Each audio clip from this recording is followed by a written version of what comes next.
ប្រទាននេះពេលខ្ញុំទិញមកគឺវាគេដាក់នៅថូទូចឲ្យយើងហើយអញ្ចឹងទៅខ្ញុំត្រូវទិញថូធំមួយដាក់ហើយថែមដីឲ្យវាបន្តិចដោយសារថូពីមុនទូចហើយយើងដូរថូអញ្ចឹងទៅថូធំជាងមុនយើងត្រូវទៅថែមដីឲ្យវាដើម្បីឲ្យវាពេញថូអញ្ចឹងហើយសម្រាប់ការមើលថែរបស់ខ្ញុំវិញគឺវាងាយស្រួលណាស់ដោយសារប្រទាននេះគឺអត់មានត្រូវការពលឺថ្ងៃទេហើយវាត្រូវការតែទឹកហើយសម្រាប់ទឹក3ថ្ងៃអីខ្ញុំឲ្យទឹកម្ដងជួនកាល3ថ្ងៃដែលខ្ញុំរវល់ក៏អត់បានឲ្យអញ្ចឹងឡើងដល់4ថ្ងៃក៏មាន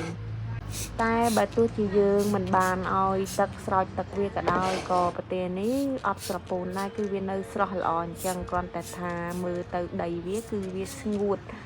អត់មានជីជាតិតែបើសិនជាយើងបានស្រោចវាត្រឹម3ថ្ងៃម្ដងទៅមើលដីវាគឺវាឡើងខ្មៅល្អមើលទៅគួរឲ្យតាក់ទាញឲ្យស្រទាប់ស្លឹកវាក៏វាលាស់បញ្ចេញកូនមកកាន់តែច្រើនបើសិនជាយើងឧស្សាហ៍ស្រោចវាអញ្ចឹងហើយជាក់ស្ដែងដូចខ្ញុំដាំក្នុងបន្ទប់អញ្ចឹងវាមិនអាចគឺថាបើសិនជាយើងស្រោចបាញ់ទឹកអញ្ចឹងវាអាចមានសាច់តិចតួចអញ្ចឹងនៅពេលដែលយើងបាញ់ទឹកហើយយើងគួរតែបាញ់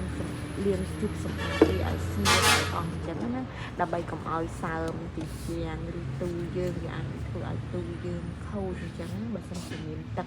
ដក់នៅលើទូហ្នឹងខ្ញុំបានសាកល្បងដាំប្រទាលខ្លះជាច្រើនមុខដែរតែប្រទាលខ្លះវាត្រូវការពលឺហើយដូចប្រទាលនេះអញ្ចឹងគឺវាអត់ត្រូវការពលឺថ្ងៃអញ្ចឹងវាងាយស្រួលក្នុងការដាំយើងមិនបាក់ប្រទាលខ្លះបើសិនជាយើងវាត្រូវការពលឺថ្ងៃយើងត្រូវដាក់វានៅខាងក្រៅអញ្ចឹងណាតែបើសិនជាប្រទាលនេះយើងមិនពិបាកដាក់នៅខាងក្រៅទេដោយសារវាអត់ត្រូវការពលឺថ្ងៃដែរអញ្ចឹងចឹងទៅវាអត់សពូនស្លឹកទេតែបើប្រទឹមចំពោះប្រទាលដែលត្រូវការពលឺថ្ងៃអាហ្នឹងយើង